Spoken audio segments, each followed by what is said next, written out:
Hello students, welcome all of you. इस video में class 12 physics का चैप्टर 3 करंट इलेक्ट्रिसिटी का टॉपिक ड्रिफ्ट वेलोसिटी पर बेस्ड वेरी इंपॉर्टेंट प्रॉब्लम्स का solutions किया जाएगा, जिन्हें 12 बोर्ड्स के प्रीवियस ईयर्स के फिजिक्स पेपर्स में पूछा जा चुका है। Problem 1 of this video, which is actually problem 3.9 of NCERT new textbook and 3.13 NCERT old textbook. The problem is the number density of free electrons in a copper conductor is 8.5 into 10 to power 28 per meter cube, that is meter minus 3. How long does an electron take to drift from one end of a wire 3 meter long to its other end? The area of cross section of the wire is 2.0 into 10 to power minus 6 meter square and it is carrying a current of 3.0 ampere. एक copper conductor है जिसके पर unit volume में number of electrons, that is number density of free electrons in copper conductor 8.5 into 10 to power 28 per metre cube है। किसी electron को copper conductor और copper wire जिसका लेंथ 3 मीटर है, उसके एक एंड से दूसरे एंड तक ट्रेवल करने में कितना समय लगेगा वह मालूम करना है। कॉपर वायर का area of cross section 2.0 into 10 to power minus 6 metre square है, जबकि कॉपर वायर से 3 एम्पियर का करंट फ्लो करता है। अब हम लोग इसका सॉल्यूशन करें। गिवन इन दिस प्रॉब्लम, सबसे पहले क्या दिया है? Number density of free electrons in copper wire. Copper wire के पर यूनिट वॉल्यूम में नंबर ऑफ इलेक्ट्रॉनों की संख्या कॉपर वायर के प्रति इकाई आयतन में वह दिया है, जिसे स्मॉल एन सिंबल से डिनोट किया जाता है। तो small N number density of free electrons in the copper wire is small n equals to 8.5 multiplied by 10 to the power 28 per meter cube or meter minus 3. Length of the copper wire is given, L equals to 3 meter. Current through the wire is also given, that is I equals to 3 ampere. Area of cross section of the wire is given, capital A equals to 2 into 10 to the power minus 6 meter square. We have to find time taken by an electron to drift from one end of the copper wire to another end. Copper wire के एक and से दूसरे and तक किसी electron को move करने में, drift करने में समय कितना लगेगा उसे मालूम करना है। तो उस समय को स्मॉल टी मान लिया जाए। Let T be the time taken by a drift electron to drift from one end of the given copper wire to its another end. So time t equals to what? Note of interrogation. इसके लिए मतलब time calculate करने के लिए electron द्वारा इस electron को copper wire के एक एंड से दूसरे एंड तक मूव करने के लिए, पहुंचने के लिए ड्रिफ्ट कर टाइम कितना लगेगा, उस टाइम को हमने स्मॉल टी सपोज किया। उस टाइम को कैलकुलेट करने के लिए ड्रिफ्ट स्पीड, इलेक्ट्रॉन का drift speed, average speed of the electron under the action of electric field, तो ड्रिफ्ट स्पीड को मालूम करना होगा। और ड्रिफ्ट स्पीड का एक्सप्रेशन होता है Vd equal to I upon NEA। So formula for drift velocity, magnitude of drift velocity is drift speed. Drift velocity का मैग्नीट्यूड को ड्रिफ्ट स्पीड कहा जाता है, जिसे सिंपली Vd सिंबल से डिनोट किया जाता है। ड्रिफ्ट वेलोसिटी को Vd वेक्टर सिंबल से, लेकिन ड्रिफ्ट वेलोसिटी का मैग्नीट्यूड के लिए जो एक्सप्रेशन है, अगर उसको मैग्नीट्यूड के रूप में एक्सप्रेस किया जाए तो Vd equal to I upon n small e capital A, where small e is the charge on an electron. Small e electron का चार्ज है, जिसका value 1.6 into 10 to power minus 19 coulomb होता है। A area of the conductor है। हमें time मालूम करना है, time taken by an electron to move from one end of the copper wire to another end. तो किसी इलेक्ट्रॉन को कॉपर वायर के अंदर, उसके कॉपर वायर के एक एंड से दूसरे एंड तक जाने में जो समय लगेगा, तो तो टाइम का जो फॉर्मूला होता है, time equal to distance upon speed और length of the conductor upon drift speed of the electron. So time taken by an electron to move from one end of the wire, copper wire, to another end is T is equal to length of the conductor, which is L, which is also given 3 meter, L upon Vd. Electron को copper wire के एक and से दूसरे and तक move करने में लगा समय small t is equal to L upon Vd. चूंकि स्पीड का फॉर्मूला हम जानते हैं, speed is equal to distance और length upon time, therefore time is equal to length of the conductor upon drift speed of the electron. And drift speed का formula हमें मालूम है, Vd is equal to I upon n small e capital A. Suppose it is equation number 1 and time is t is equal to, time का जो formula हो गया L upon Vd. Suppose it is equation number 2. Now using 1 in equation 2 में, that is time के लिए जो expression है t is equal to L upon length of the wire, copper wire, upon drift speed of the electron L upon Vd.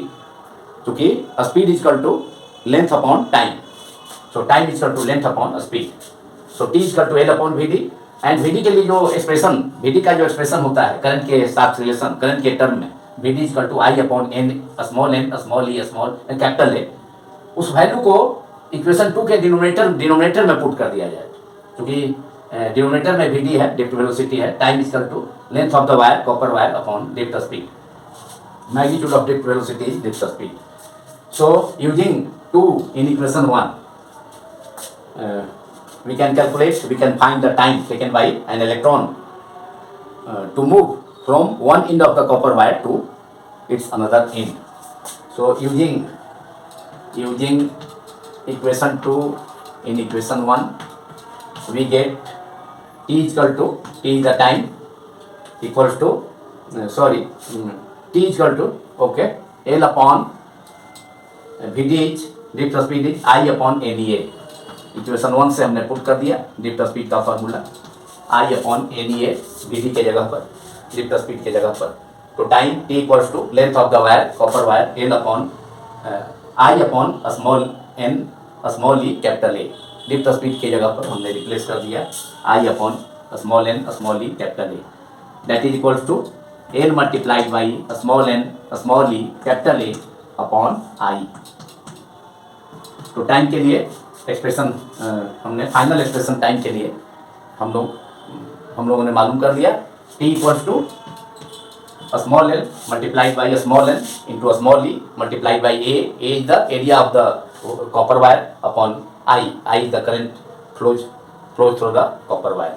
Length of the wire, सभी values problem में given है, दिया गया है. उन सभी वैल्यूज को पुट कर दिया जाए. And this is equation number 3, जो फाइनल एक्सप्रेशन है टाइम के लिए, जिसमें गिवन वैल्यूज को पुट कर, सब्स्टिट्यूट कर, हम किसी इलेक्ट्रॉन के द्वारा कॉपर वायर के एक एंड से दूसरे एंड तक ड्रिफ्ट करने में, मूव करने में लगा समय, टाइम टेकन को फाइंड कर सकते हैं, मालूम कर सकते हैं. तो length of the conductor L is given 3 metre. Small n number density of free electrons in the copper wire is small n is equal to 8.5 into 10 to the power 28. So small n का value 8.5 into 10 to the power 28. Copper wire के पर unit volume में, प्रति इकाई आयतन में इलेक्ट्रॉनों की संख्या है, नंबर ऑफ इलेक्ट्रॉन्स, जिसे स्मॉल n सिंबल से डिनोट किया जाता है. 8.5 into 10 to the power 28 small n की जगह पर रखा. Small is the charge on an electron. तो small e charge on electron का वैल्यू कितना होता है? एक इलेक्ट्रॉन का जो चार्ज होता है उसे कैलकुलेट किया गया है 1.6 into 10 to the power minus 19 coulomb. तो small e charge on electron का वैल्यू हो गया 1.6 into 10 to the power minus 19, 10 to the power minus 19, 1.6 into 10 to the power minus 19 coulomb multiplied by area of the copper wire is given 2 into 10 to power minus 6, 2 into 10 to the power minus 6 divided by I, current passing through the, current flowing through the, or current flows through the copper wire is 3 ampere. तो denominator में I की जगह 3, केवल numerator में आई ही है, तो आई की जगह 3 रिप्लेस किया गया। अब न्यूमरेटर में भी 3 है, length of the conductor numerator में भी 3 है, कैंसिल हो गया। अब हम 8.5 मल्टीप्लाइड बाई 1.6 मल्टीप्लाइड बाई 2, तो 1.6 into 1.6 multiplied by 2 3.2, so 8.5 into 3.2। And now power को देखा जाए, पावर्स को 10 का जो पावर्स हैं, 10 टू पावर 28 है और यहाँ 10 टू पावर इलेक्ट्रॉन का चार्ज में 10 का पावर 19 है। तो एंड फिर एरिया में 10 का पावर 10 टू पावर -6 है। तो इलेक्ट्रॉन का चार्ज में पावर है 10 टू पावर -19 एंड एरिया में 10 टू पावर -6, तो -19 -6 को ऐड करने पर -25 हो गया। And number density of free electrons में पावर है 10 टू पावर 28, तो 28 multiplied by 10 to power 28 multiplied by 10 to power 25, that is 10 to power 28 minus 25, that is 10 to power 3 बचेगा। So we have now 8.5 multiplied by 1.6 multiplied by 2, that is 3.2 multiplied by 10 to the power 3, 10 to the power 3। अब 8.5 को 3.2 से multiply करने पर, after multiplying 8.5 by 3.2 we get 27.20, that is 27.2, we can write it as 27.2 into 10 to power 3 है, so it is 27.2 multiplied by 10 to the power 3 second. इसे hour में भी convert किया जा सकता है, क्योंकि 1 second is 1 by 3600 hour, because 1 hour is equal to 60 into 60, that is 3600 second. So 1 second is 1 upon 3600 hour, 1 upon 3600 hour. So time taken by an electron to free to drift from its one end to another end। Electron को copper wire के एक end से दूसरे end तक drift करने में, move करने में समय कितना लगा? सेकेंड में 27.2 multiplied by 10 to power 3 second. And hour में ऑब्टेन करने के लिए इसमें 27.2 इंटू 10 टू पावर 3 में 3600 से डिवाइड करना होगा, तो आवर में हो जाएगा, since 1 second is equal to 1 upon 3600 hour. So we can get final answer as 27.2 multiplied by 10 to the power 23 upon 3600 hour।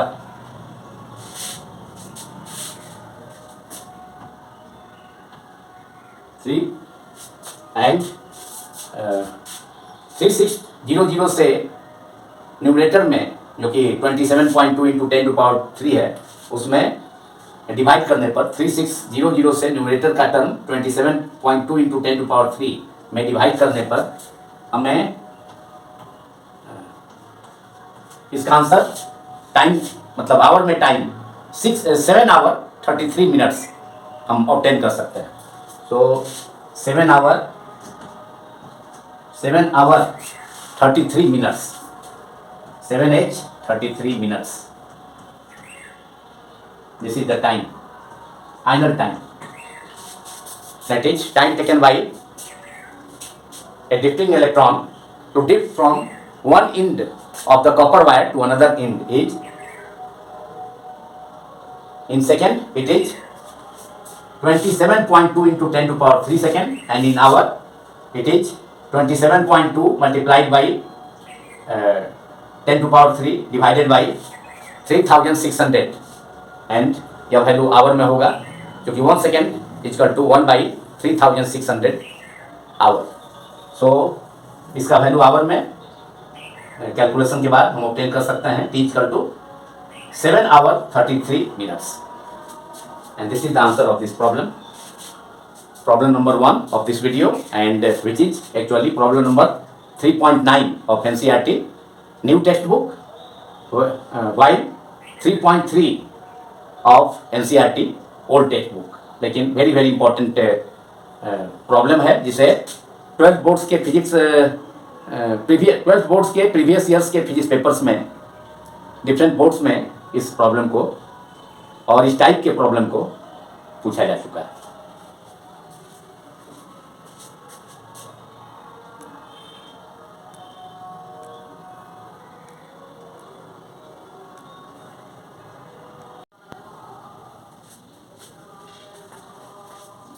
Now problem 2 of this video. A potential difference capital V is applied across the ends of copper wire of length L and diameter capital D. What is the effect of drift velocity of electron if 1, that is part 1, potential difference P dot D dot, that is capital V, is halved. Part 2, length L is doubled, and part 3 of this problem, diameter capital D is halved. Potential difference capital V किसी conductor जो कि copper wire के रूप में है, जिसका length small l है and diameter copper wire का कैपिटल D है। तो कॉपर वायर जिसका length small l and diameter capital D है, उसके दोनों एंड्स के बीच में बैटरी जोड़कर potential difference capital V apply किया जाता है। कॉपर वायर से ड्रिफ्ट करने वाले इलेक्ट्रॉन, कॉपर वायर के अंदर मूव करने वाले इलेक्ट्रॉन का ड्रिफ्ट वेलोसिटी पर क्या प्रभाव होगा यदि पार्ट 1, इस प्रॉब्लम का पार्ट 1 में apply potential difference capital V को आधा कर दिया जाए, that is potential difference PD, that is capital V is halved. Part 2 में, इस प्रॉब्लम का पार्ट 2 में इलेक्ट्रॉन के ड्रिफ्ट वेलोसिटी पर क्या प्रभाव होगा यदि कॉपर वायर का लेंथ स्मॉल l को डबल कर दिया जाए, स्मॉल l के बदले में 2l कर दिया जाए। एंड पार्ट 3 में जब कॉपर वायर का डायमीटर जो कि गिवन है कैपिटल D, उसे हाल्व कर दिया जाए, आधा कर दिया जाए, तो इलेक्ट्रॉन के ड्रिफ्ट वेलोसिटी पर क्या प्रभाव होगा उसे मालूम करना है। तो इस प्रॉब्लम के 3 पार्ट्स हैं, जिसमें कि कॉपर वायर के अंदर इलेक्ट्रॉन का ड्रिफ्ट वेलोसिटी पर प्रभाव क्या होगा उसे जानना है। यदि पार्ट 1 में अप्लाइड पोटेंशियल डिफरेंस को आधा कर दिया जाए, that is capital V potential difference, applied potential difference है तो उसे V/2 कर दिया जाए। सेकेंड पार्ट में कॉपर वायर का लेंथ को डबल कर दिया जाए, अगर लेंथ चूंकि स्मॉल l है, गिवन है, पोटेंशियल डिफरेंस भी गिवन है कैपिटल V, तो पार्ट 2 में कॉपर वायर के लेंथ को डबल कर दिया जाए, लेंथ स्मॉल l के बदले में 2l कर दिया जाए, तो ड्रिफ्ट वेलोसिटी क्या होगा, उस पर क्या प्रभाव होगा, बढ़ेगा या घटेगा, इसे देखना है। एंड पार्ट 3 में जब कॉपर वायर का diameter, given diameter capital D है, उसे हाल्व कर दिया जाए, आधा कर दिया जाए, तो इलेक्ट्रॉन का drift velocity conductor copper wire के अंदर क्या होगा उसे जानना है। Now we have to solve it. Answer of this problem,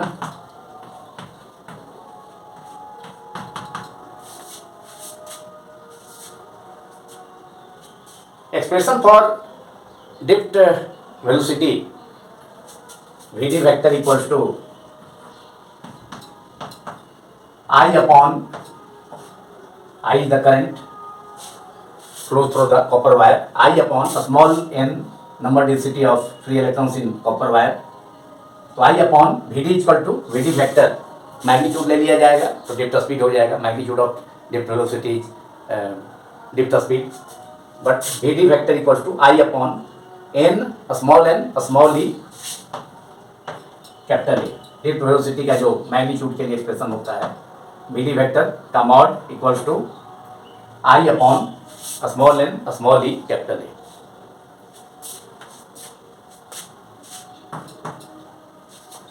लेकिन इस प्रॉब्लम में करंट का जिक्र नहीं है, current is not given, I is not given, but potential difference is given, capital V.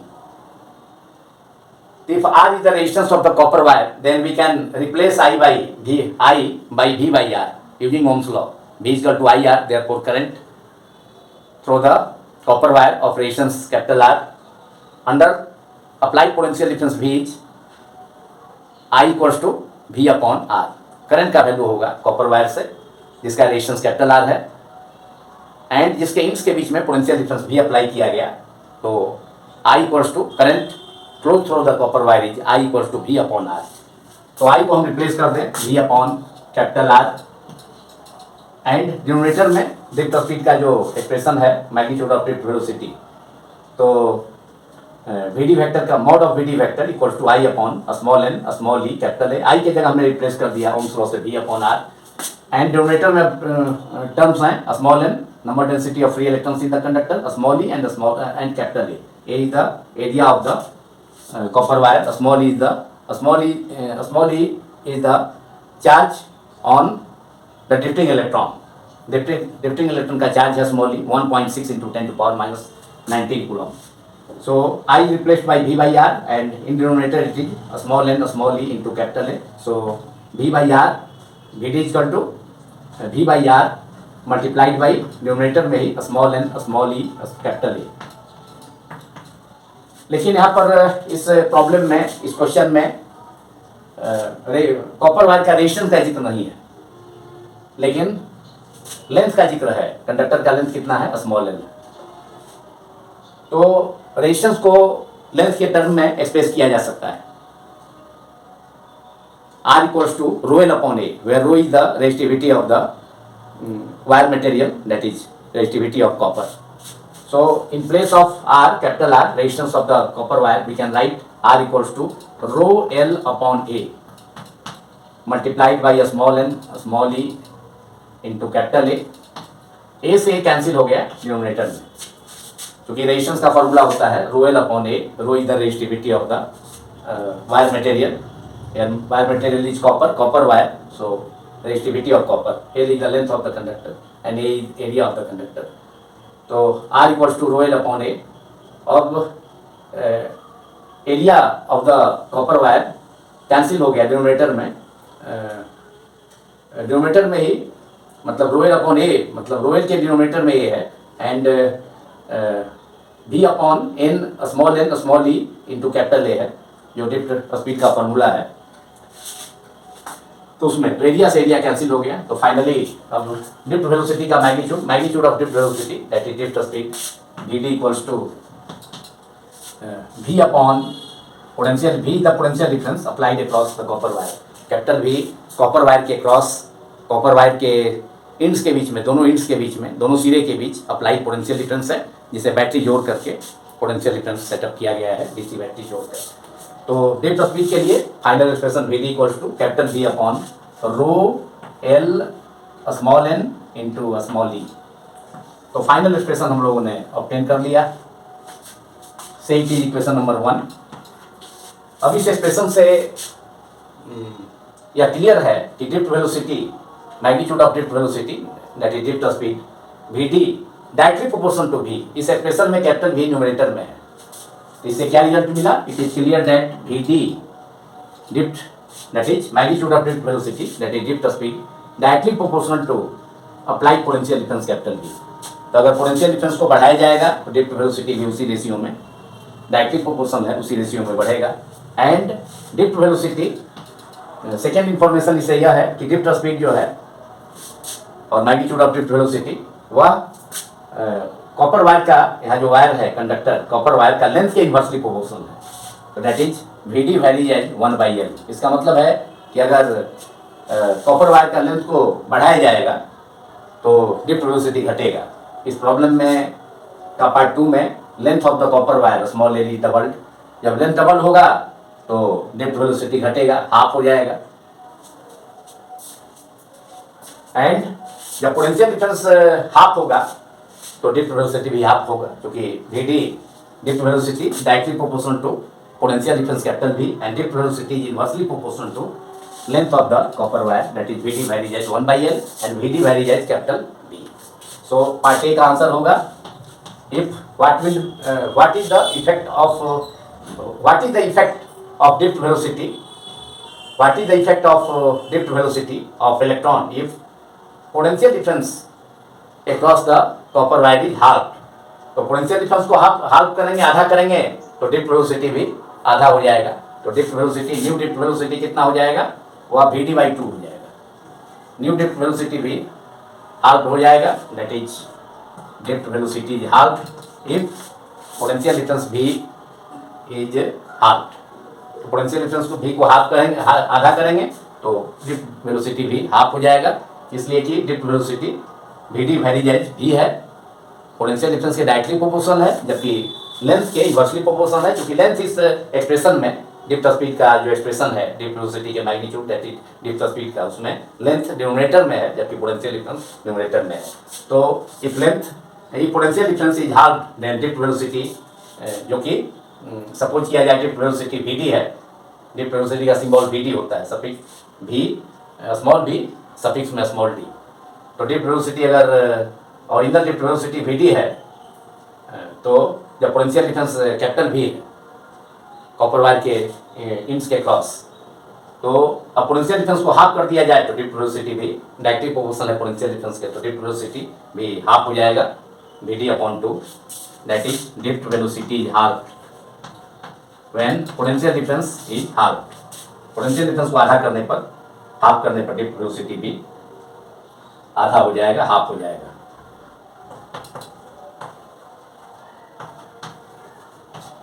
अब पार्ट 2 में लेंथ को डबल किया जाता है। लेंथ को जब डबल किया जाएगा तो चूंकि इस एक्सप्रेशन से क्लियर है, ड्रिफ्ट वेलोसिटी का expression Vd/V/ρ L small n small e, इससे क्लियर है कि ड्रिफ्ट स्पीड और मैग्नीट्यूड ऑफ ड्रिफ्ट वेलोसिटी वह इनवर्सली प्रोपोर्शनल है किसके, लेंथ के। तो लेंथ को इस प्रॉब्लम के पार्ट 2 में है कि लेंथ L को, कॉपर वायर के लेंथ को डबल किया जाता है, तो ड्रिफ्ट वेलोसिटी क्या हो जाएगा, हाफ हो जाएगा, क्योंकि Vd drift velocity Vd varies as 1/L inversely proportional to length है। तो यहाँ पर क्या हो जाएगा, जो ड्रिफ्ट वेलोसिटी वह क्या हो जाएगा, ड्रिफ्ट वेलोसिटी लेंथ को डबल करते हैं तो ड्रिफ्ट वेलोसिटी क्या हो जाएगा, ड्रिफ्ट वेलोसिटी हाफ हो जाएगा Vd/2, इसका भी आंसर होगा। वहाँ तो पोटेंशियल डिफरेंस को हाफ किए थे, ड्रिफ्ट वेलोसिटी हाफ हुआ।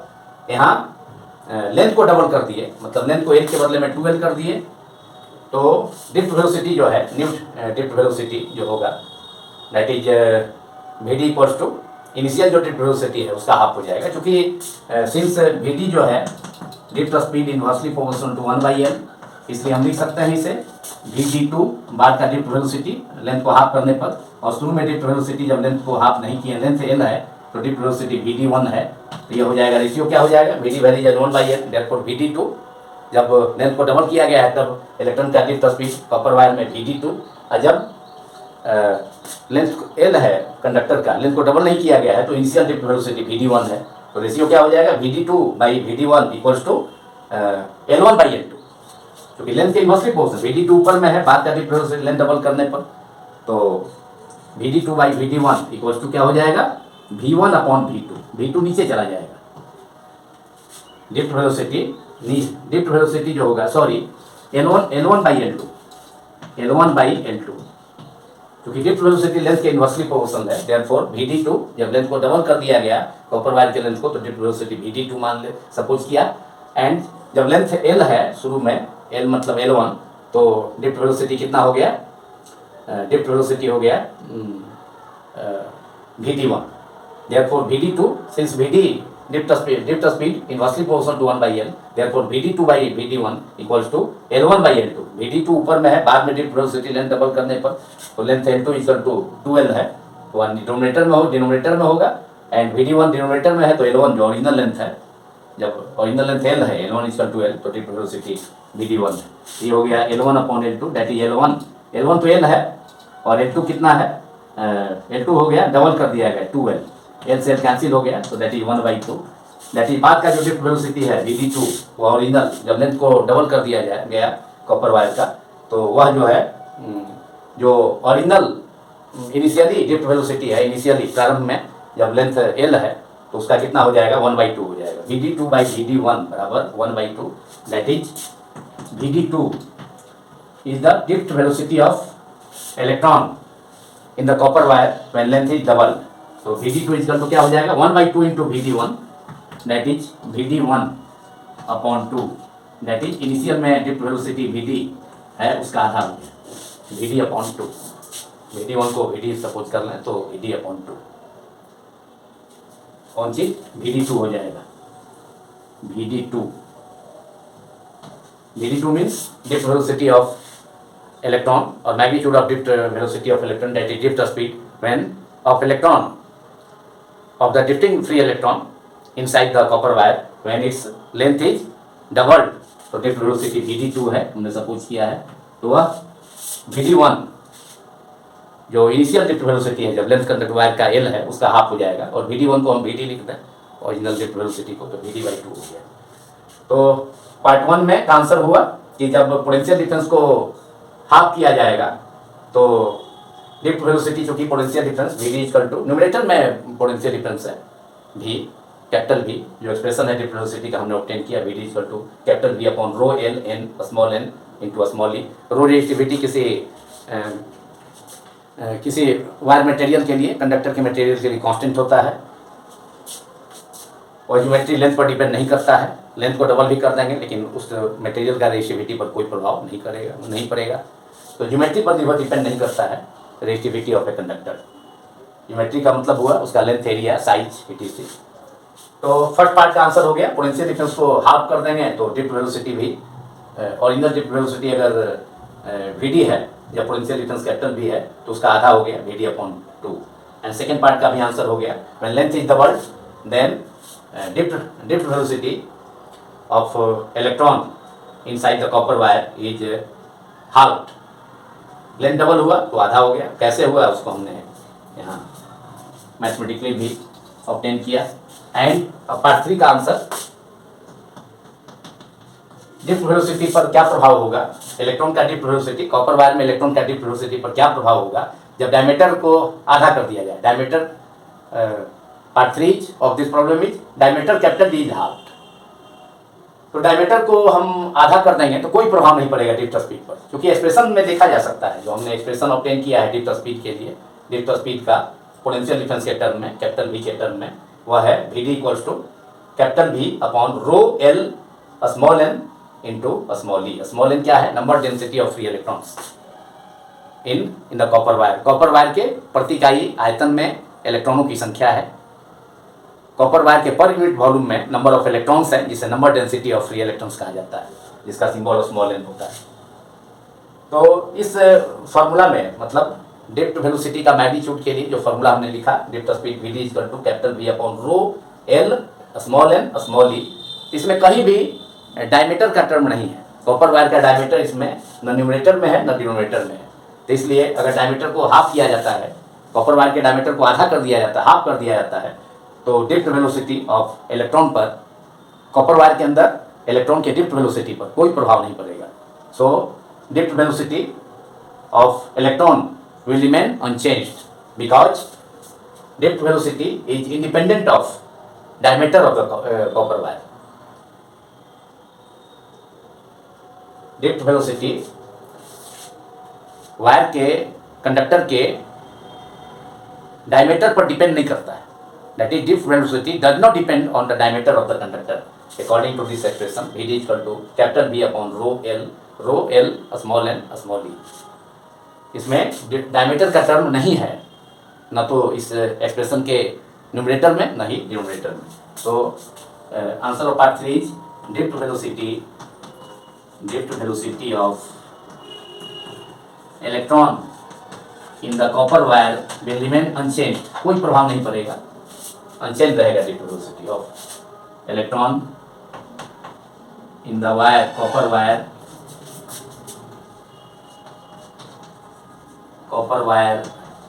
remains unchanged because drift velocity is independent of diameter। drift velocity does not depend on the diameter, उसको भी लिख लें, because or since drift velocity Vd does not depend on diameter V, does not depend on diameter capital D of the wire. Diameter of the wire is given capital D in this problem. Because drift velocity Vd does not depend on the diameter capital D of the wire.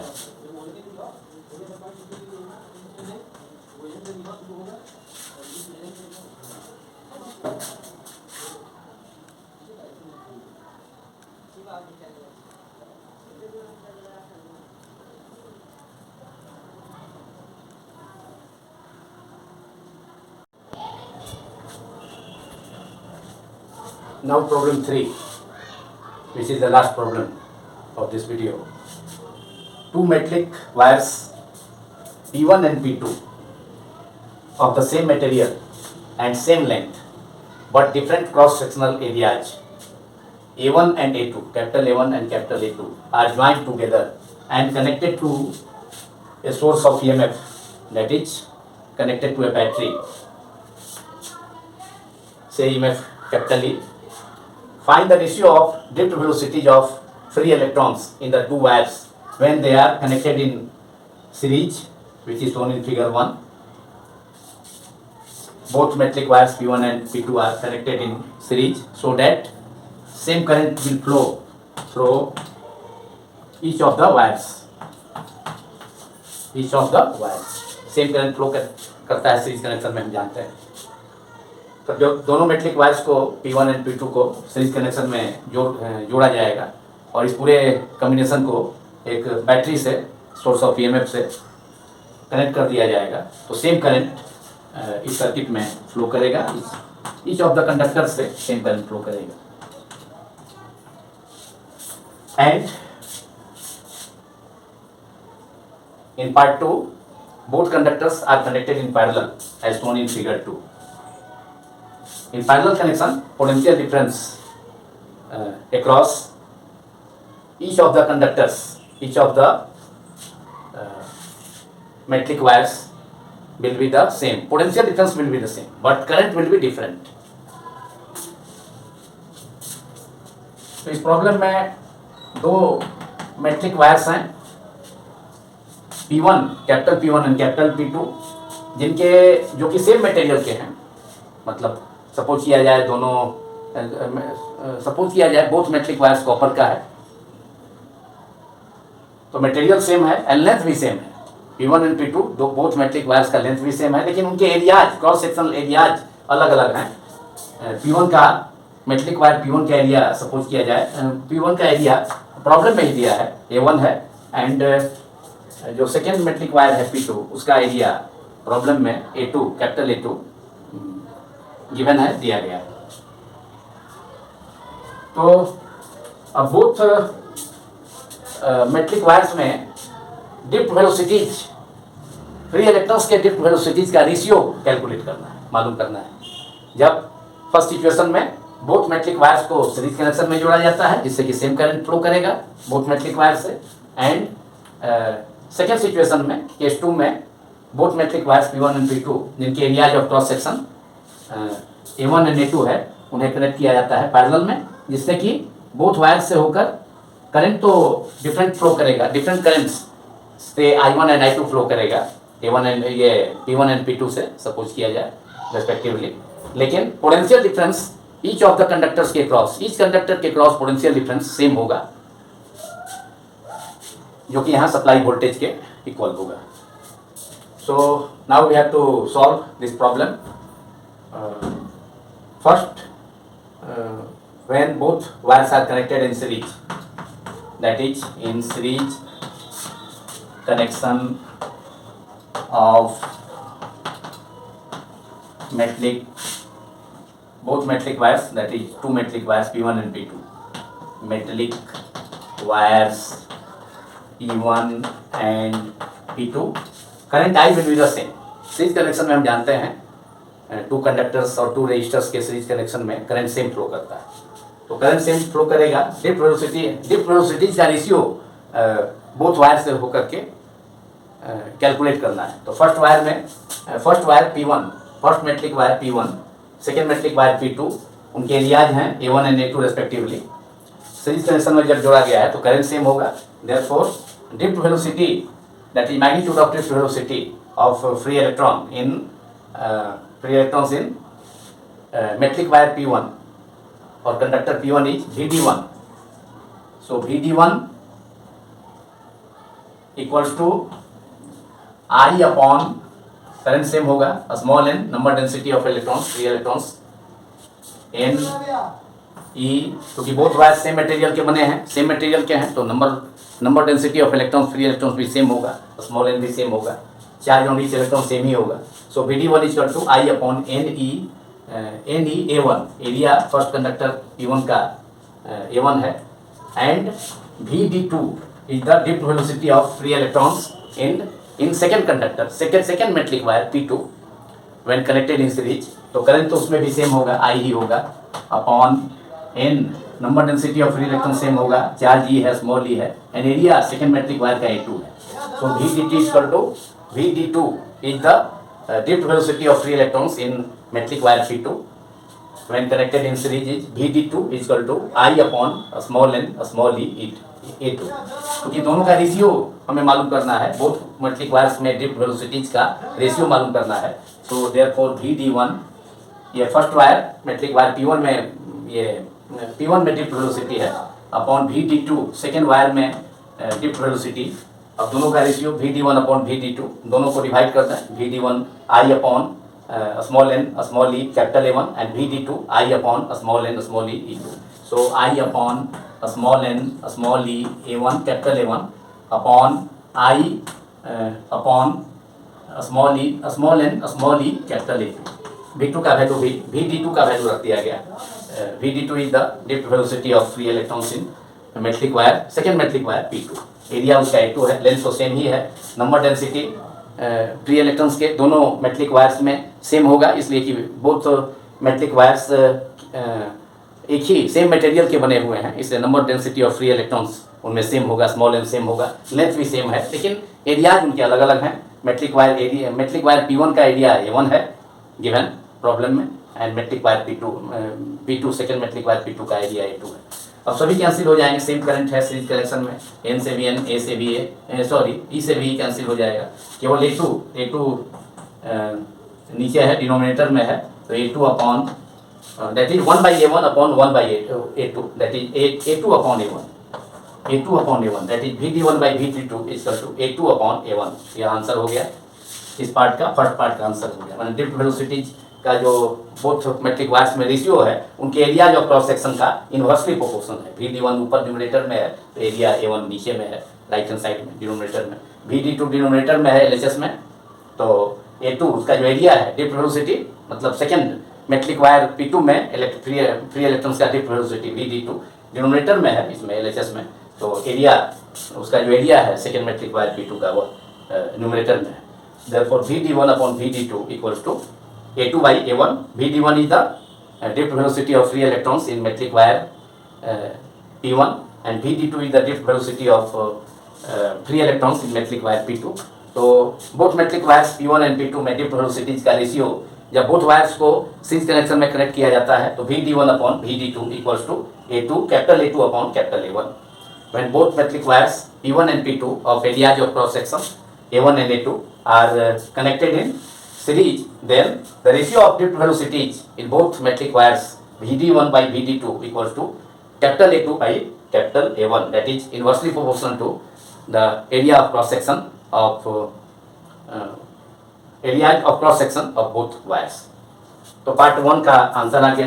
अब part 2 का answer के लिए जब both metric wires को connect किया जाता है parallel connection में, जैसा कि फिगर 2 में रिप्रेजेंट किया गया है, both metric wires P1 and P2 जिनके cross sectional areas A1 and A2 हैं, जो कि गिवन है प्रॉब्लम में, तो उन्हें आपस में पैरेलल कनेक्शन में कनेक्ट किया गया है. पैरेलल कनेक्शन कैसे होता है? दोनों कंडक्टर के लेफ्ट इंड्स को एक जगह एक कॉमन पॉइंट पर कनेक्ट किया गया, जबकि बोथ कंडक्टर्स के दूसरे इंड्स को दूसरे कॉमन पॉइंट पर कनेक्ट किया गया, एक साथ कनेक्ट कर दिया गया. बोथ कंडक्टर्स के लेफ्ट इंड्स को मतलब बाएं सिरे को एक साथ कनेक्ट किया गया, जबकि राइट इंड्स दाएं सिरे को, बोथ मेट्रिक वायर्स के राइट इंड्स दैट इज दाएं सिरे को एक जगह कनेक्ट किया गया.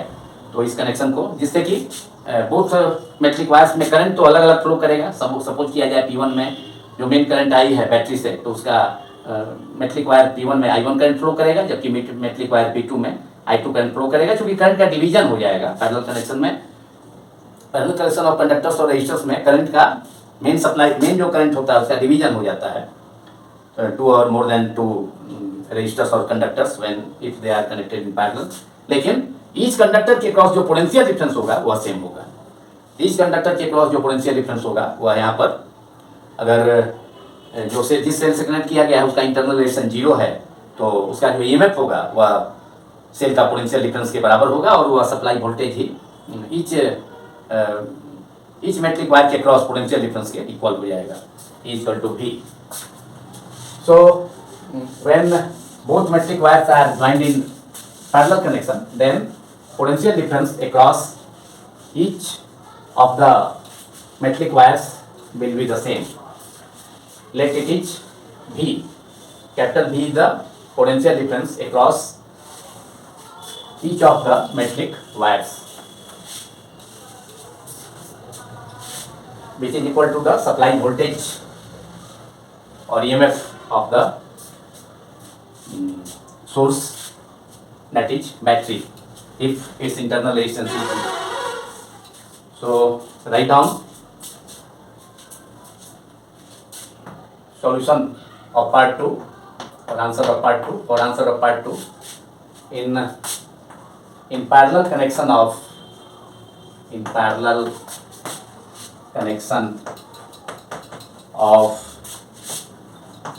two given metallic wires P1 and P2, two given metallic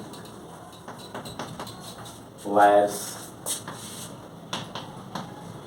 P1 and P2, potential difference across each of the PD, potential difference across each of the metallic wires will be the same. Each of the metallic wires, either P1 or P2, each of the metallic wires will be the same or is same. Say that potential difference is equal to capital V, which is equal to EMF of the supply battery source if its internal resistance, that is internal resistance of the battery or cell, is 0. Then E is equal to V. EMF of the cell is equal to potential difference or supply voltage. Therefore, now the formula for if potential difference remains the same in parallel connection of two metallic wires, expression for drift velocity or magnitude of drift velocity in terms of potential difference is, or in terms of electric field is, Vd equals to magnitude of drift velocity. ऐसे तो drift velocity Vd vector is equal to minus small e capital E vector upon small m mass of an electron, mass of the drifting electron into tau relaxation time. But electric field equal to potential difference per unit length of the conductor. तो दोनों conductor का तो length same है, से length L है, and potential difference तो same होगा, capital भी सपोज कर लिया जाए। तो इस सिचुएशन में first wire metallic wire P1 से होकर ड्रिफ्ट करने वाले इलेक्ट्रॉन्स का average velocity, that is drift velocity Vd1, we can write magnitude of drift velocity Vd1 vector equal to Vd1 equal to mod ले लेंगे तो आरएचएस में भी माइनस साइन, माइनस के जगह माइनस साइन हम हटा सकते हैं। तो मैग्नीट्यूड लेने पर since we know that mod of Vd vector equals to mod of RHS में भी माइनस स्मॉल ई capital E vector upon M into टॉ।